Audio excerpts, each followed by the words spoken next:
ভক্তি প্রকরণ গুরুদেবের রচিত সংস্কৃতর বঙ্গানুবাদ করছি।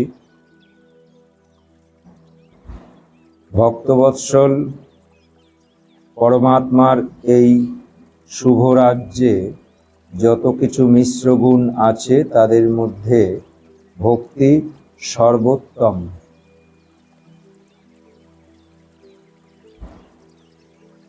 সীমাবদ্ধ যে ভাব তাহাকে হীনতা কহে। প্রেম গুণের যে হীনতা তাহা ভক্তি নামে অভিহিত।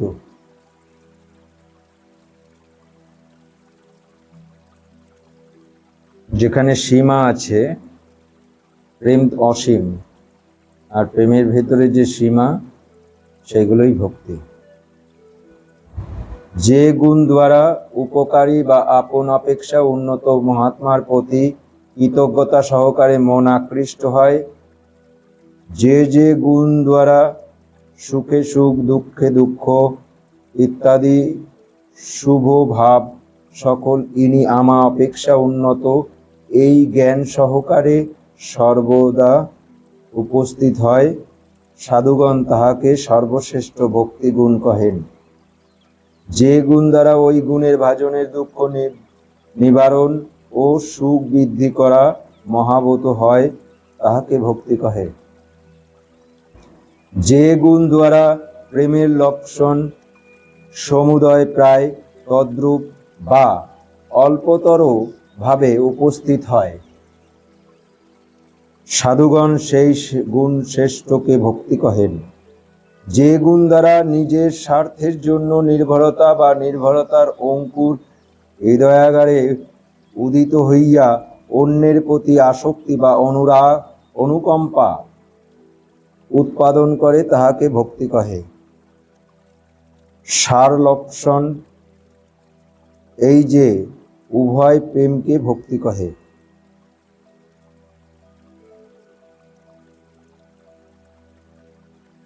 প্রাচীন দিকের ভক্তির সংক্রান্ত বচন, যাহা লাভ করিয়া পুরুষ সিদ্ধ হয়, অমৃতিভূত হয় ও তৃপ্ত হয়, এবং যাহা পাইয়া কিছুই বাঞ্ছা করে না, চায় না, শোক করে না, দ্বেষ করে না, রত হয় না, উৎসাহী হয় না, সেই জ্ঞান হেতু যে মত্ত হয়, স্তব্ধ হয় ও আত্মারাম হয়,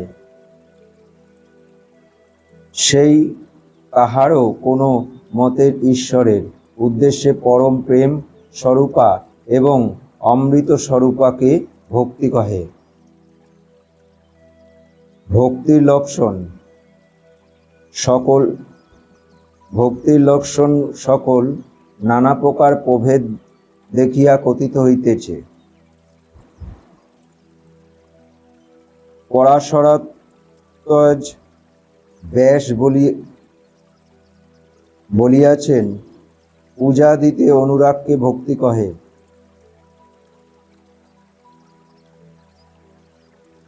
গার্গ বলেন, কথা দিতে অনুরাগকে ভক্তি কহে। শাণ্ডিল্য বলেন, পূর্ণ পরমাত্মায় যে রতি তাহার অবিরোধ অনুরাগকে ভক্তি কহে। নারদ বলেন, সমস্ত সকৃত কর্মাদি ঈশ্বরের সম্পূর্ণ করাকে এবং ঈশ্বরের বিস্মৃতিতে অত্যন্ত ব্যাকুলতা যে ভক্তি কহে। শাণ্ডিল্য ও বলিয়াছেন, ঈশ্বরে অত্যন্ত অনুরাগকে ভক্তি কহে। এখন দেখা যাইতেছে যে প্রাচীন পণ্ডিতরা ভক্তি প্রেমের পার্থক্য করেন নাই। এখানে যারা প্রাচীন পণ্ডিতগণ যে উক্তগুলো করেছে ভক্তি বিষয়, সেখানে প্রেমের সঙ্গে মিশিয়ে দিয়েছে। তাই বলল যে শাণ্ডিল্য আর বলিয়াছেন যে ঈশ্বর অত্যন্ত অনুরাগকে ভক্তি করে। এখন দেখা যাইতেছে যে প্রাচীন পণ্ডিতরা ভক্তি ও প্রেমের পার্থক্য করেননি, দুটোকে এক করে দিয়েছে, কিন্তু দুটো যে আলাদা সেটা বিস্তারিত গুরুদেব লিখেছে, কিন্তু পার্থক্য আছে। পাত্র অনুসারে ভক্তি দুই প্রকার, ঈশ্বর ভক্তি ও পার্থিব ভক্তি। পার্থিব ভক্তির একটা সীমা আছে। গুরুকে আমি কত অবধি ভক্তি করতে পারবো, গুরু যদি দয়াগুণে একত্ব লাভ করে তা আমি দয়াগুণে গুরুদেবকে ভক্তি করছি। আমি যখন গুরুদেবের দয়াগুণে আমি যখন একত্ব লাভ করলাম, তাহলে গুরুদেবের সঙ্গে সমতুল্য হলো, তখন আর গুরুদেবের প্রতি দয়াগুণে ভক্তি আর থাকবে না। বোঝা গেল? সমান সমান হয়ে গেছে। ভক্তি দয়াগুণে থাকবে না, অন্য গুণে থাকতে পারে, দয়াগুণে আর ভক্তি থাকবে না, সমান হয়ে যায়। কিন্তু ঈশ্বর ভক্তিতে ওই দয়াগুণে পরম পিতাকে, সেখানে ভক্তি শেষ হয় না, ক্রমশ হতে থাকে, কেননা অনন্ত তো, দয়াগুণটা অনন্ত, তার ভেতরে চলতে থাকে, সেখানে দয়া অনন্ত, দয়ার ভেতরে যে ভক্তি থাকে সেটা অনন্ত। পার্থিব ভক্তি যেমন নদীর অন্তিম সীমা লাভ করা হইলে, নদীর অন্তিম সীমা পার্থিব, এটা উপমা দেওয়া হয়েছে। পার্থিব ভক্তি যেমন নদীর অন্তিম সীমা লাভ হইলে সাগর লাভ হয়, নদীর যেখানে শেষ হয় সেখানে সাগর শুরু হয়, তেমনি ভক্তির পূর্ণতা প্রাপ্ত হইলে প্রেমে পরিণত হয়। নদীটা যদি ভক্তি হয়, সেই নদী যখন সাগরে গিয়ে পড়ে, সাগরটা হচ্ছে প্রেম। যেমন অসীমকালের অনন্ত অন্তে উপস্থিত হইলে সীমার বন্ধনে লয় হেতু অনন্তকালে পতিত হইতে হয়, এবং যেমন ইহলোক ত্যাগ করিলে পরলোকে যাইতে হয়, তদ্রূপ ভক্তির অন্তিম সীমা প্রাপ্ত ব্যক্তি কেবল প্রেম বিশ্বকে প্রেমময় দেখেন, তখন প্রেম ভিন্ন কিছুই তাহার জ্ঞান গোচর হয় না। যেমন সমুদ্র তীর দেশে রহিত নদীর সমুদ্র ও উভয়ের মধ্যভাগস্থ ব্যক্তি যদি ও সমুদ্র উভয়ে এককাল লাভ করিতে পারেন, তদ্রূপ ভক্তি ও প্রেম একবারেই সাধিত হইতে পারে, কারণ পাত্র ভিন্ন হইলে উল্লেখিত গুণোদয়ের দ্বারা এককাল হইবার বাধা নাই। এখন জায়গাটা বোঝালো যে নদী আসছে ভক্তি, এবার মোহনা বলা যায়, নদী এবং সমুদ্রর যে মাঝামাঝি জায়গা মোহনা, এই মোহনাতে দুটোর ভক্তি একসঙ্গে করা যায়। একটা সমুদ্রে তার মানে প্রেম, আর এদিক দিয়ে ভক্তি, এই দুটো করা যায়। উপমা দিয়ে এখানে বলছি, একমাত্র একটি স্থলে দেহধারী মানবে বা মানবীতে পার্থিব ভক্তি ও প্রেম সাধনা হইতে পারে না বটে, কিন্তু ঈশ্বর ভক্তি প্রেম সাধনা হইতে পারে। কি বলছে? একটি পাত্রে, একটি স্থলে দেহধারী মানবে বা মানবীতে পার্থিব ভক্তি ও প্রেম সাধনা হইতে পারে। পার্থিব ভক্তি দুজন একসঙ্গে দুটো হতে পারে না, সাধনা হইতে পারে না বটে, কিন্তু ঈশ্বর ভক্তি সম্ভব। যেমন আমি ওকে ভক্তি করি আবার প্রেমও করি, স্বামী স্ত্রী দুজন, ভক্তি আর প্রেম একসঙ্গে সম্ভব হয় না। আমি ভক্তিও করি আবার প্রেমও করি, এটা সম্ভব হয় না, কিন্তু ঈশ্বর ভক্তিতে সেটা সম্ভব। প্রেমও করা যায়, ভক্তিও করা যায়। প্রেম অসীম গুণ, ভক্তি উহার সীমাবদ্ধ ভাব। যাহা উভয় প্রেম তাহা ভক্তি বলিয়া কথিত হয়। সৃষ্ট আত্মার অসীম বলিয়া প্রেমের ভাজন অসীম, সকলকে ভয় করিতে হয় না, এই জন্যে ভক্তি ভাজন অসীম নহে।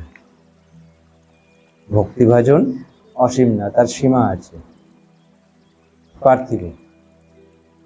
বিশেষত আত্মার উন্নতি অনুসারে ভক্তিভাজনের সংখ্যা নিশ্চয়ই ক্রমশ অল্পতর হইতে থাকবে। তার মানে আমি যদি ভক্তি কমতে থাকে আস্তে আস্তে, আমি যদি গুরুদেব অনেকগুলো গুণে করতে পেয়েছি, এবার সেই গুণগুলো আমি একটা একটা করে ধরতে যখন করব, যে করুণা গুণে, দয়া গুণে, পবিত্রতা গুণে, এরকম এক একটা গুণে যখন করতে থাকবো, একত্র হয়ে যাবে, তখন ওই গুণে আর ভক্তি থাকবে না, কমে যাচ্ছে না, এক একটা কমে যাচ্ছে। গুরুদেবের ছিল, সেগুলো কমে যাচ্ছে, মানে কমে যাচ্ছে, কমে তো যায় না, মানে আমি ওটাকে ধরতে পেরেছি, তাহলে ওই গুণে গুরুদেবের প্রতি আমার আর ভক্তি থাকবে না। প্রেম অসীম, ভক্তি হওয়ার সীমাবদ্ধ হচ্ছে। সৃষ্ট আত্মার অসীম বলিয়া প্রেমের ভাজন অসীম, সকলকে ভয় করিতে হয় না, এই জন্যে ভক্তিভাজন অসীম নহে। বিস্তারিত বিশেষত আত্মার উন্নতি অনুসারে ভক্তিভাজনের সংখ্যা নিশ্চয়ই ক্রমশ অল্পতর হইতে থাকবে। অবশেষে একমাত্র অদ্বিতীয় পুরুষই ভক্তিভাজন থাকিবেন। অনাদি পুরুষই, অনাদি পুরুষ পরমপিতা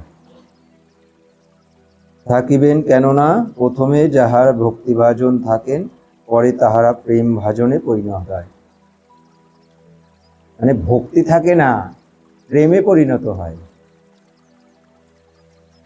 ভক্তি থাকে না মানে তাকে ইয়ে করে না, কিন্তু প্রেম থাকে, মানে ভক্তি পার করে দিয়ে প্রেমে পরিণত হয়। প্রেমটা কেন? মানে তিনিও যা, আমিও তাই, মানে ওই গুণ, তাই প্রেম। যেমন প্রেমভাজনের সুখে সুখ, দুঃখে দুঃখ ইত্যাদি, এই সকল উভয় গুণকীর্তন, শ্রবণ, স্মরণ প্রভৃতি স্বভাবত ইহা থাকে, এইরূপ ভক্তিভাজনের পক্ষে ওই সমস্ত স্বভাবত হয়।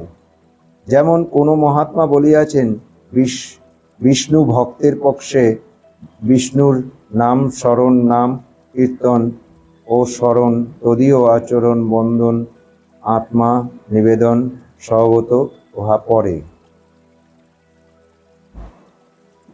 ভক্তিভাজনের সংখ্যা অসীম এবং ভক্তির লয় আছে, এই জন্য পণ্ডিতেরা ভক্তিকে প্রেমের সীমাবদ্ধ অবস্থা বলে। প্রেম হইলে ভক্তি ইহার আমার, এইরূপ জ্ঞান সাক্ষাৎ সম্বন্ধে হয়, কিন্তু ভক্তিতে ওইরূপ হয় না। ভক্তি হইলে আমি ইহার, কেবল এই জ্ঞান হয়, পরে ভাষার শক্তি ও বিবেচনা দ্বারা ওই শেষ অংশের জ্ঞানের ইনি আমার এই বোধ আভাস মাত্র জন্মে। প্রেম হইলে প্রথমে ইনি আমার এই জ্ঞান হয়, পরিণামে অভেদ জ্ঞান হইলে ইনি আমি, তখন ভেদ থাকে না, তো উনি আমি, এই জায়গায় পরিণত হয়। প্রথম শুরু মানে জিগে পৌঁছালাম, তখন হচ্ছে ইনি আমার, যখন ভেতরে প্রবেশ করে ফেললাম, অভেদ হয়ে গেলাম, তখন ইনি আমি, আমাতে আর কোনো ভেদ নাই, উনি আমি, এইরূপ বোধ হইয়া থাকে। মনীষীরা বলেন যে এই ভক্তি যতকাল থাকে ততকালের মধ্যে ভক্তি ভাজনের প্রতি ওই দুইটি একটি বোধ হয় না, মানে আলাদা, নিজের আলাদা, সে আমার থেকে আলাদা, এটা বোধ হয় না। প্রেমের প্রথম অবস্থায় প্রেমাস্পদ আপন অপেক্ষা উন্নত ভাবিতে পারা যায়, কিন্তু পরিণামে উভয় তুল্য জ্ঞান জন্মে। অভেদ জ্ঞানের বৈশিষ্ট্যের জন্য ঐরূপ হয়, কিন্তু ভক্তিতে এইরূপ হয় না। ভক্তিভাজন মানবকে চিরকাল আপন অপেক্ষা উন্নত জ্ঞান করিতে হইবে, ইহা ধ্রুব সত্য। খুব সোজাভাবে লেখা আছে, বলার তেমন কিছু প্রয়োজন হলে বলা যাবে। যদিও মাতা আপন অপেক্ষা অল্পতর গুণযুক্ত হতে পারে, নিম্নত্ব অবস্থাও হতে পারে,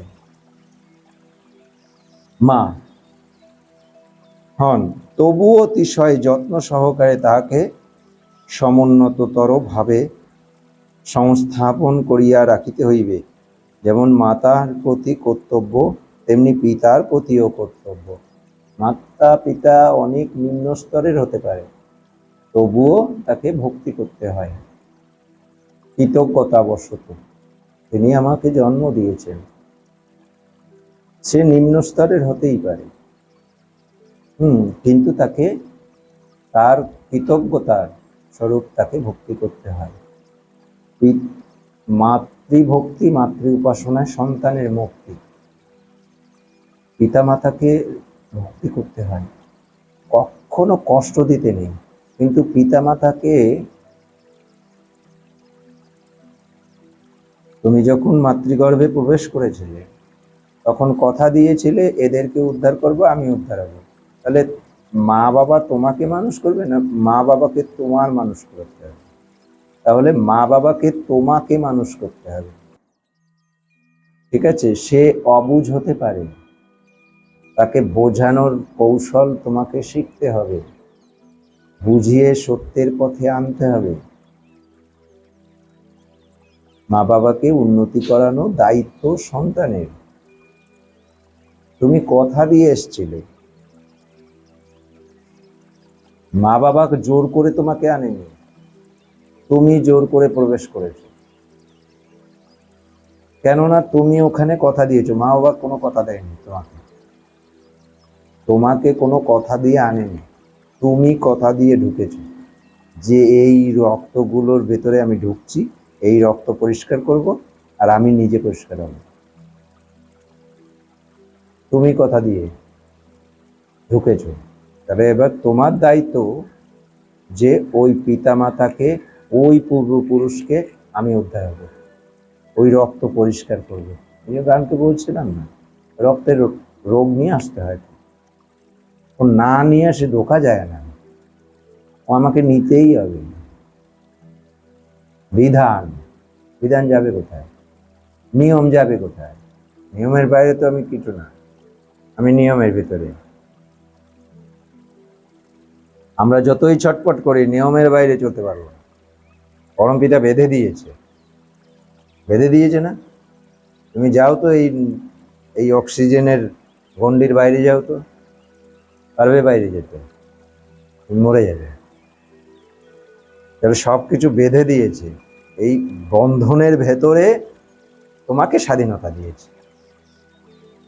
তুমি করবে কি করবে না তোমার ব্যাপার। তুমি যদি এই যে কথা দিয়ে এসছো সেটা যদি রক্ষা না করো, তোমার স্বাধীনতা, তুমি পাপ করবে। তুমি যদি ঠিক ঠিক বাক্য পালন না করো, আচ্ছা তুমি তো জানতে না, এই যে এখন বিজ্ঞানসম্মতভাবে বললাম, তুমি কিন্তু এখন বুঝতে পারবে যে সত্যিই তো আমি রক্ত ছাড়া প্রবেশ করতে পারবো না। তাহলে আমি তাদেরকে আমি স্বীকার করে আমি ঢুকেছি, আমি জেনে বুঝে ঢুকেছি, না বুঝে তো ঢুকিনি। ওখানে পাপ আছে, তা আমি ঢুকছি, তার নিয়মটা পরমপিতা বেঁধে দিয়েছে। এই নিয়ম যে এই রক্তে তুমি ঢুকছো, এই রক্ত তোমার ভেতরেই ঢুকে গেল। ওই যে 5 জনার আর 7 জনার জিনের ভেতরে, রক্তের ভেতরে যে জিন আছে, তার ভেতরে সব রোগগুলো ঢুকে বসে আছে তোমার।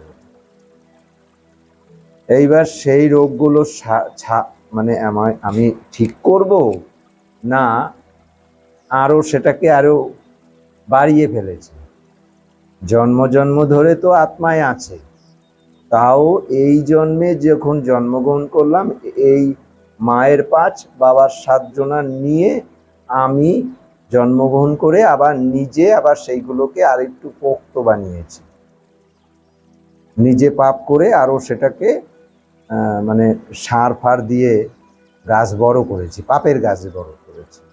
ব্যাপারটা এইরকম। তো এইবার এখান থেকে সরতে হবে, সরা যায়, সেটা হচ্ছে গুরুর কৃপা। গুরুর যদি কৃপা হয় তাহলে গুরুর কাছে পৌঁছে যাবে, সত্যের কাছে পৌঁছে যাবে, পৌঁছে গিয়ে সেই কথাগুলো ঠিক ঠিক পালন করার চেষ্টা করবে। তখন পৌঁছে তো গেল, এইবার তোমাকে তো পড়াশোনা করতে হবে। বসে থাকলাম তাহলে হবে না, তো পড়াশোনাটা করতে হবে।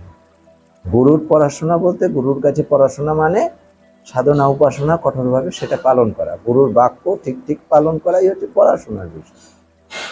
তাহলে গুণ বৃদ্ধি, গুরু তোমাকে সবসময় সদা মঙ্গলময়, তিনি মঙ্গল করছেন। এবার তোমার কার্য কর্ম করেই করতে হবে, তোমাকে খালি সাহায্য করবে তুমি। এইভাবে নিজেকে তৈরি করতে হয়। এগুলো যদি যৌবন আসার আগের থেকে ঠিক করা যায়, গুরুদেব একটা গান লিখেছে, তা উদ্দেশ্য হাড় ভাঙা নিয়ে গানটা।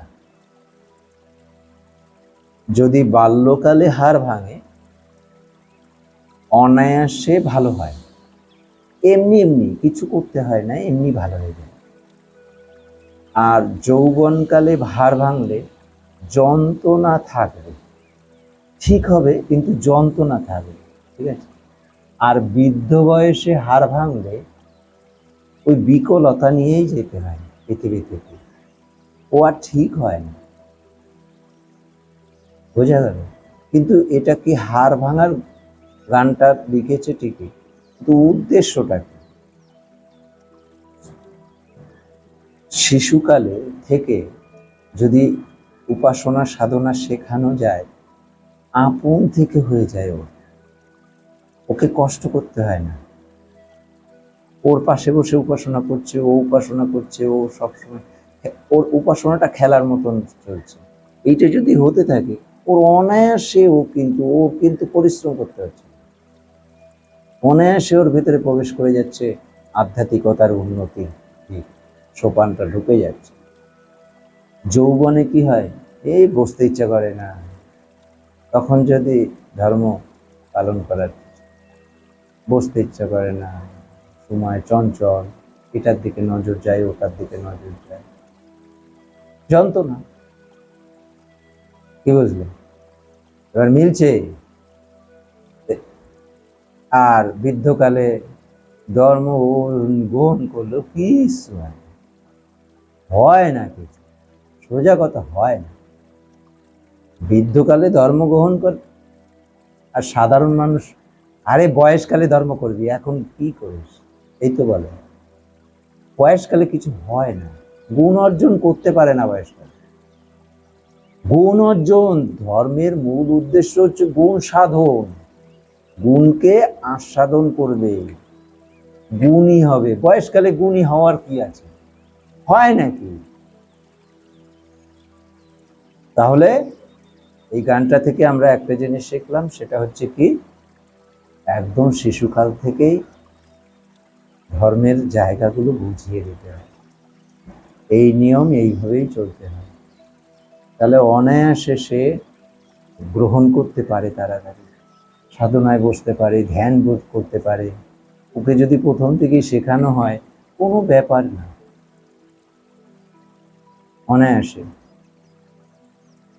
দেখো, পূর্বজন্মের স্বীকৃতি, পূর্বজন্ম অনেকে বিশ্বাস করে না, অনেকেই আছে বিশ্বাস করে না পূর্বজন্মটা।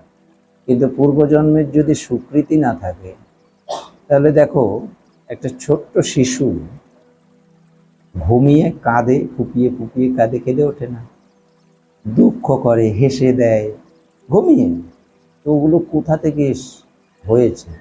পূর্বজন্মের কেউ বিরহ হলে তখন কেঁদে ফেঁপে ফুপিয়ে ফুপিয়ে কেঁদে উঠছে, এটা হয়, এটা ঘুমের অবস্থায় থাকে, এগুলো দেখতে পাবে। হাস্যকর কোনো জিনিস পূর্বজন্মে হয়েছে, সেটা নিয়ে ও হেসে উঠছে। হ্যাঁ, নানান রকম মুখের ভঙ্গিমা তৈরি হয়, এটা ওগুলো বোঝা যায়। সেটা ইহজন্মের কিছু না, বড়দের মতন তার যে খিলখিল করে হেসে ওঠে, যেটা ওর স্বাভাবিক না, উচ্চারণ করে কেঁদে ওঠে, এটা কি করে হয়? পূর্বজন্মের স্বীকৃতির জন্য। তা প্রমাণ দেওয়া হয়েছে, দেখবে সোশ্যাল মিডিয়াতে আছে, এই যে অসীমার ছেলেটা দেখেছো, তা তুমি গত উৎসবেই দেখেছো, তাই তো? হ্যাঁ, তা শব্দগুলো বুঝতে পারছে, তার মানে পূর্বজন্মের ওই শব্দের সঙ্গে ওর সম্পর্ক আছে। যে শব্দটা দিয়ে উপাসনাটা করছে, সেই শব্দটা শুনে ও কেঁদে উঠেছে, ওই শব্দটার মানেও বুঝতে পারছে। তুমি বলো কি করে সম্ভব? পূর্বজন্মের স্বীকৃতি না থাকলে ওর মানে বোঝা যায়? এই শব্দটা কষ্ট দেয়, নিজের হীনতা বোধ, তাই তো? তাহলে ওর ভেতরে হীনতা বোধ এসছে, ভাবো। তাহলে পূর্বজন্মের ব্যাপার, ইহজন্মের বিষয়, এইগুলো বুঝতে হবে। যে আরেকটি গানে গুরুদেব লিখেছে যে তোমার যদি পূর্বজন্মের, তুমি যদি কাউকে মানে চোখ অন্ধ করে দাও, তোমার একটা প্রাপ্ত হয়েছে, ইহজন্মে এসে এক তুমি তুমি অন্ধ হয়ে জন্ম। কাউকে হয়তো মানে হাত কেটে দিয়েছ, তোমার একটা হাত অকেজ হয়েই করবে। এইগুলো পূর্বজন্মের কিছু পাপের কারণে হয়। তাছাড়া ওইখানেও বাবা মার জন্য কিছু হয়, বংশের জন্য কিছু হয়, বিকৃতিকর অবস্থার জন্য এগুলো হয়। তাছাড়া পূর্বজন্মের এই যে বৃহৎ বৃহৎ যে পাপের বিষয়গুলো থাকে, সেগুলো পরবর্তী জন্মে এগুলো দেখায়। তাহলে পুরো যদি আমরা চিন্তা করি, পুরো বিষয়গুলো চিন্তা করি, তাহলে রোগের আমরা ঢিপি নিয়ে আসি, তাই না? পুরো একদম পুরো আষ্টে পৃষ্ঠে একটা বিশাল বড় বোঝা নিয়ে আমরা জন্মগ্রহণ করি। এইবার কি মনে হচ্ছে ওই ছোট্ট শিশুটি নিষ্পাপ? না, জন্ম জন্ম ধরে পাপ আছে, মাতৃকুল পিতৃকুলের পাপ, জন্ম জন্ম ধরে মাতৃকুল যতগুলো জন্ম হয়েছে ততগুলো ওই। এবার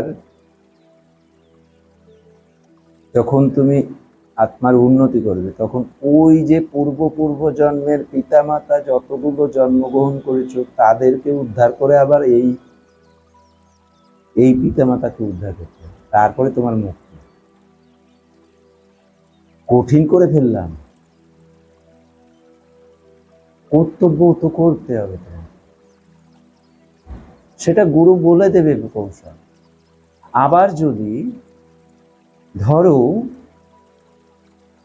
ইহজন্মে তুমি মাকে একটা কষ্ট দিয়েছো, কথাই হোক বা যেভাবেই হোক না, একটা কষ্ট দিয়েছো, এইবার তোমার পাপ হয়ে বসে রয়েছে, মাতা মারা গেল, তোমার ইহজন্মে তুমি জানতে পারো যে আমার এবার ওই মাকে যেখানে জন্ম হয়েছে, ওই মায়ের যেখানে জন্ম হয়েছে সেই তাকে খুঁজে বের করতে হবে। তোমার কতটা উন্নতি হতে হবে ভেবে দেখেছো একবার?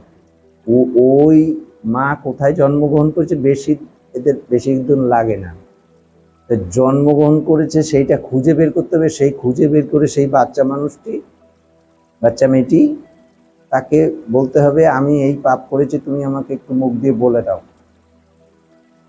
আমি তোমাকে ক্ষমা করলাম। এটা যেই বলবে তোমার মাফ পাবে। বিষয়টা এইটা সোজা, কিন্তু খুঁজে বের করবে তুমি জন্মগ্রহণ করেছে, তোমার মা আবার পরে জন্মগ্রহণ করেছে, তুমি বৃদ্ধ বয়সে গিয়ে তাকে বলছো তুমি আমার, তুমি এই জন্যই আমার আগের মা ছিল, সে পিটা নিহত খেতে পারে। তেমন সে খালি তাকে একটুখানি গিয়ে বলতে হবে যে তুমি, আমি একটা পাপ করেছিলাম, তুমি আমার পূর্বজন্মের মা বা বাবা যাই হোক, আমাকে একটু তুমি ক্ষমা করে দাও। খালি মুখে একটু বললেই হয়ে যাবে, তোমার পাপ হয়তো মিটে যাবে। কিন্তু বিষয়টা কিন্তু সোজা না, কঠিন। কে জানাবে? তোমাকে উন্নতি করতে হবে। এক নিজে জানতে গেলে অনেক উন্নতি করতে হবে। ওই মা কোথায় জন্মগ্রহণ করেছে খুঁজে বের করতে হবে, আর না হলে গুরু। এরকম কতগুলো জন্মে এরকম হয়ে বসে থাকে, অনেকগুলো জন্মে এরকম হয়ে বসে থাকে। কেন আমরা এরকম হচ্ছি? এরকম হয় কেন? কি কারণ? কিসের কারণে? কারণগুলো তো বোঝাই যায় না অনেক সময়। যে যেমন অভ্যাসে অভ্যস্ত সে তেমন করবে, নিজেকে সেগুলো থেকে বিরত রেখে ফাইট করতে হয়, জোর কর্ম। তোমার যদি পূর্বজন্মের বিদ্যার প্রভাব বেশি থাকে, তুমি ইহজন্মেও তোমার সেই বিদ্যার প্রভাব বেশি থাকবে। তুমি যদি পূর্বজন্মে বেশি লেখাপড়া না করো, এই জন্ম তোমার বেশি হবে না। ওই প্রচণ্ডভাবে নিজেকে সচেতন করে প্রবল চাপের সৃষ্টি করে সেটা অধ্যয়ন করলে একটু বাড়লো, পূর্বজন্ম থেকে একটু বাড়লো, এর পরের জন্মে আরো চেষ্টা করবে। যদি ঘোর চক্করে পড়ে যাও তো গেল সর্বনাশ। বেশিরভাগই হচ্ছে ঘোর চক্করে পড়ে। ঘোর চক্করে বোঝো তো, ঘোর চক্করে পড়ে নরকগামী হয়, জ্ঞান বুদ্ধি এর কিছু থাকে না, পড়াশোনা করে না। পড়াশোনা করতে ভালো লাগে কাদের? পূর্বজন্মের যাদের স্বীকৃতিগুলো আছে, অভ্যাসী সাধনা বাচ্চ, তাই না? মুচি জুতোর দিকে নজর, নাপিত চুলের দিকে নজর, ও আর কিছু দেখে? অভ্যাসী, ঠিক আছে, অভ্যাস তো ওটাই ওর অভ্যাস। তা তোমার ভেতরে যে যে অভ্যাসগুলো থাকবে সেগুলো আত্মায় বর্তায়, এইগুলো হতে থাকবে। তাহলে তোমার উচিত কি? তুমি যখন জানলে যে আমার জ্ঞান অর্জনটা দরকার, তাহলে জ্ঞান অর্জনের জন্য তোমার যা যা কর্তব্য সেগুলো ইচ্ছা না হলেও সেটা করতে হবে। ভালো লাগে না, আজকে ভালো লাগছে না, কালকে ভালো লাগছে না, পরশুতে, আস্তে আস্তে ভালো লাগবে। তুমি অভ্যাসটা করো আস্তে আস্তে। অভ্যাসই সাধনা বাচ্চ, তুমি অভ্যাস করবে, তোমার ভালো লাগবে। প্রথম ভালো লাগবে না, ভালো লাগবে একটা সময়। যার যেটা ভালো লাগে সে সেটাতে আনন্দ পায়, সেটাই এগোতে থাকে। কিন্তু যেগুলো খারাপ জিনিস না, চারিদিকে যে খারাপ জিনিসগুলো, সেগুলো কিন্তু আসক্তি বেশি হয়, সেগুলোই আসক্তি বেশি হয়। এবার সেইগুলোর ঘুরচক্করে করে সব নষ্ট হয়ে যায়, জীবন ভালো জায়গাগুলো সব নষ্ট হয়ে যায়। কোনো সময় অজুহাত দিতে নেই, মা বাবা পড়াতে পারেনি, আমি তাই করতে পারিনি, এইসব অজুহাত চলে না, চলে না। আমার বাবা চাকরি করত, জিওলজিক্যাল সার্ভে অফ চাকরি করত, এখন 90 বছরের উপরে বয়স হয়ে গেছে। আমাকে 8 অবধি পড়িয়েছে, তারপরে থেকে আমিই পড়াশোনা করেছি নিজে। দোষারোপ না, আমার নিজের তাগিদ। দোষারোপ করে কিছু হয় না, দোষটা নিজে। আমার ইচ্ছা থাকলে আমি পড়াশোনা করতে পারবো।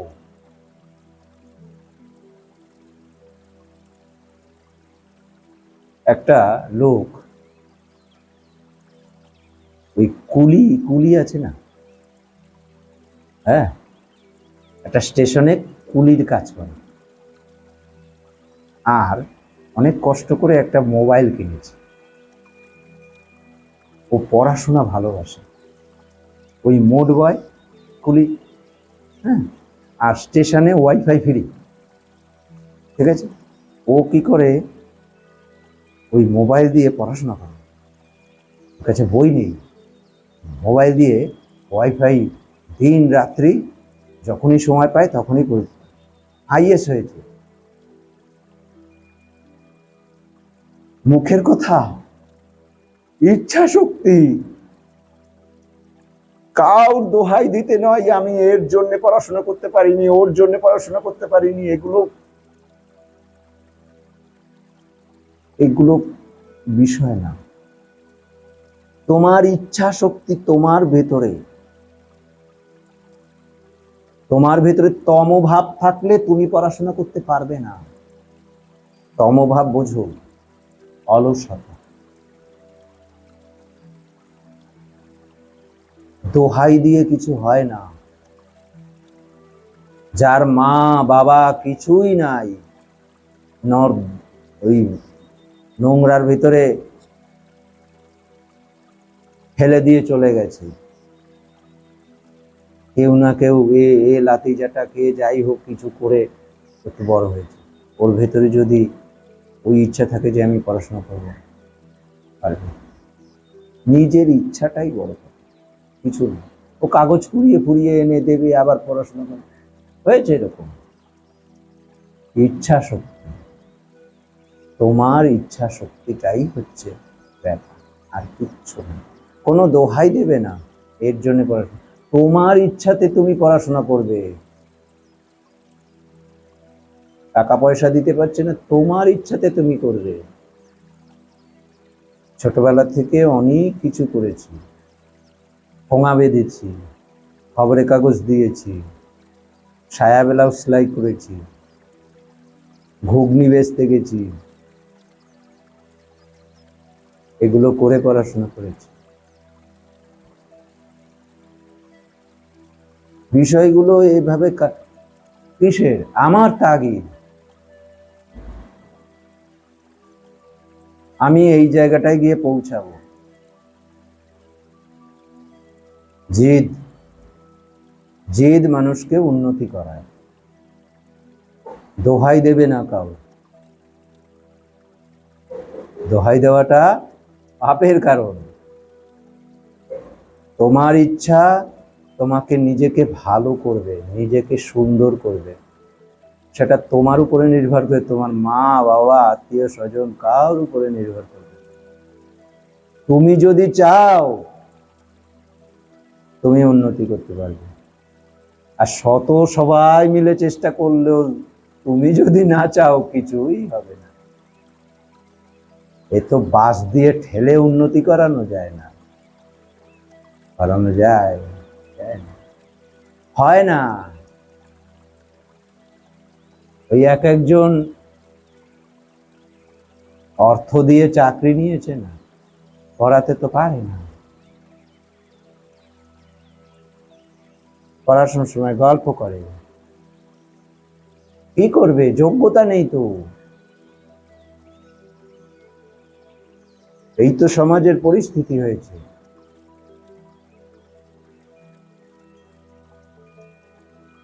এটা শেখানো হয় না যে জ্ঞান অর্জনের জন্য পড়াশোনা,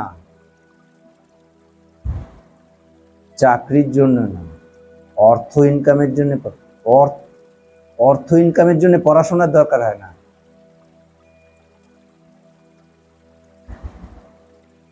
পড়াশোনা জ্ঞান অর্জনের দরকার, জ্ঞান অর্জনের জন্য পড়াশোনা করো। আর পড়াশোনাটা কিন্তু কোনো বয়সের সীমা নাই। সারা জীবন পড়াশোনা করে যেতে হয়, সারা জীবন গবেষণা করে যেতে হয়, নিজেকে জানতে হয়। এই সাবজেক্টটা জেনেছো, ঠিক আছে, আর একটা সাবজেক্ট জানো। ইচ্ছা শক্তি, জ্ঞান অর্জনে গুণ বৃদ্ধি হয়, বহু জিনিস জানার শক্তি তৈরি হয়। তোমাকে একটা নেশা ধরিয়ে দেওয়া হলো মোবাইলটা দিয়ে, তুমি এবার দেখো, একটু আগে একটু বললাম না একটা, ও ওটাকে বই রূপ নিয়ে ফেলেছে। ও তো ওয়াইফাই দিয়ে ও তো নোংরা জিনিসও দেখতে পাচ্ছে, সেটা না করে ও কিন্তু নিজেকে আইএস তৈরি করলো, একটা মানে কুলি, একটা কুলি, সে নিজেকে আইএস তৈরি করলো। তাহলে কতটা, এইবার কি মনে হয়, নিজেকে হীনতা বোধ মনে হয় না? আমি কিছু করছি না, ঘৃণা লাগে না নিজেকে? লাগে। প্রেরণা, ওরা প্রেরণা দিয়েছে, ওটা থেকে শেখো। দোহাই দিও না কাউকে যে এর জন্য হয়নি, ওর জন্য হয়নি, না, তোমার নিজের জন্যই হয়। তুমি নিজেকে ঠিক করো, দেখবে সব কিছু জোগাড় হয়ে যাচ্ছে। তোমার ইচ্ছা শক্তি, তুমি জন্মগ্রহণ করার আগে পরমপিতা শস্য শ্যামলা দিয়ে রেখেছে। তুমি জন্মগ্রহণ করার আগে নিঃশ্বাস প্রশ্বাস যাতে নিতে পারো সুন্দর করে, সেটার ব্যবস্থা করেছে সুন্দরভাবে। তাহলে তুমি কৃতজ্ঞতা জানাচ্ছ, গুণ অর্জন করলে কৃতজ্ঞতা জানানো হয়। তিনি তোমাকে সাজানোর জন্য সুন্দর ব্যবস্থা করে দিয়েছে, মাতৃ স্তনে দুধ দিয়ে রেখেছে, তুমি ওই সময় তুমি খেতে পারবে খাওয়ার জন্য। তারপরে শস্য শ্যামলা দিয়ে রেখেছে, তোমার সব কিছু সুচারু ব্যবস্থা, কিন্তু একটু তো কর্ম করতে হবে।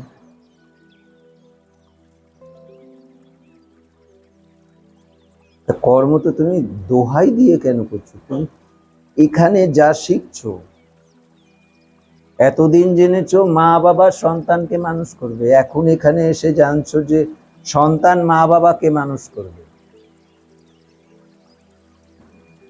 এখানে সব উল্টো পাল্টা হচ্ছে, চারিদিকে যেগুলো ধর্ম করে সেগুলো নরক, এখানে জানছো।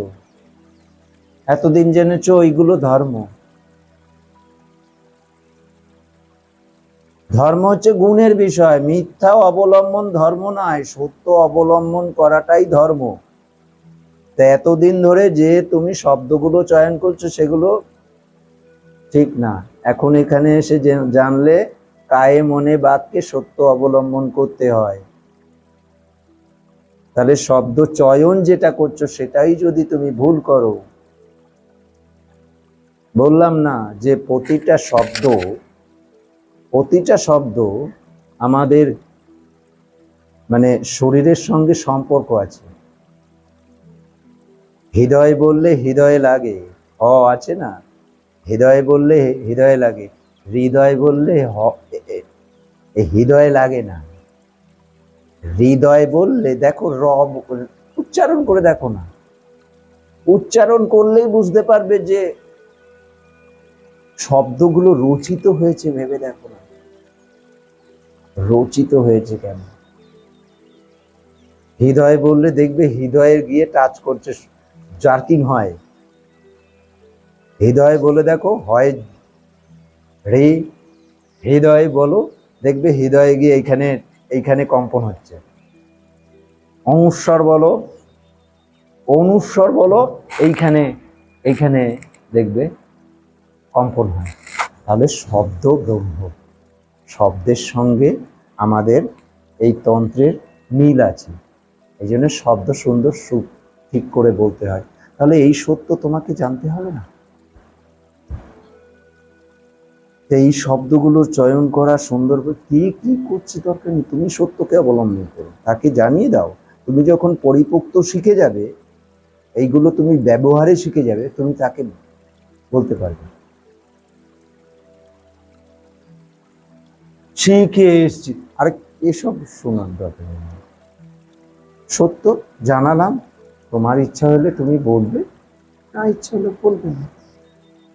তোমাকে এইটুকুনো আমি বুঝিয়ে দিতে পারলাম, তুমি মিথ্যাবাদী।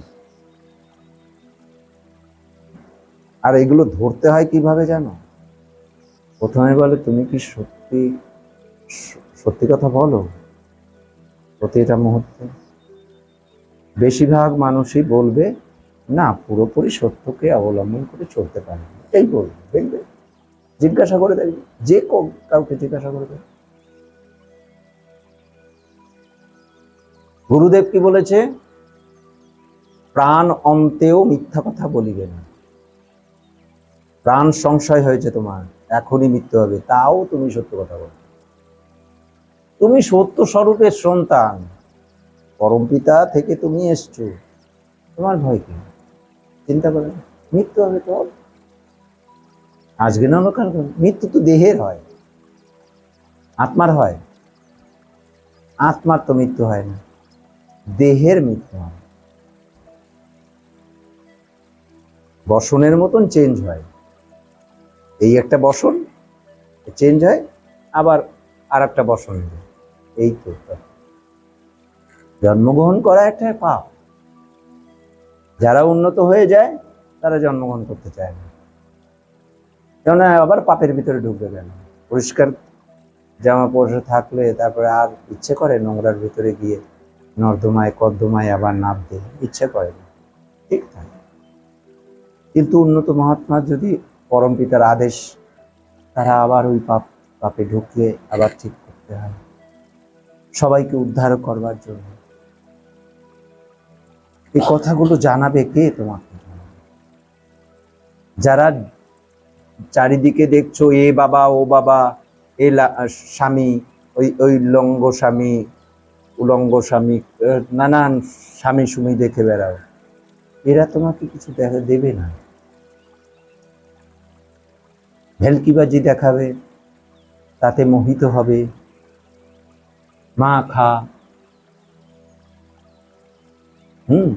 এইসব করা তারা প্রভাবিত হবে। এটাই হচ্ছে ধর্ম। সকালে বিকালে খালি নমস্কার করলাম, ধর্ম হয়ে গেল। ধর্ম চলছে চারিদিকে। কেমন ধর্ম চলছে? হিন্দি গান বাজানো হচ্ছে, চলিকে পিছে কেয়া হ্যায় দিয়ে দুর্গা পূজা হচ্ছে, কালী পূজা হচ্ছে। এই হচ্ছে ধর্ম। আর সেটা হাজার হাজার লক্ষ লক্ষ মানুষ সেগুলো প্রভাবিত হচ্ছে। এগুলো ধর্ম? ধর্ম না, এগুলো নোংরামি। এই নোংরামিগুলো আরো উৎসাহ যোগাচ্ছে, আরো কিছু মানুষ এগুলো ইন্ধন যোগাচ্ছে, তুই নোংরা হয়েছিস তো আরো হ। যে মন্ত্রগুলো পড়ছে সে মন্ত্রগুলো জানেই না, মানেই জানে না। তোমাকে এখানেরই বই দিয়ে দেব, বাংলা বই, তুমি উদ্ধার করতে পারবে না। তোমাকে বাংলা বই দেব, তুমি উদ্ধার করতে পারবে না। এত বছর ধরে উদ্ধার করতে পারেনি মহা পণ্ডিত, কিছু উদ্ধার করতে পারে, বাংলা শব্দ সেইটার কি মানে বলছে সেটাই উদ্ধার করতে পারেনি। এবার তুমি কি সংস্কৃত সেগুলোর মানে উদ্ধার করবে?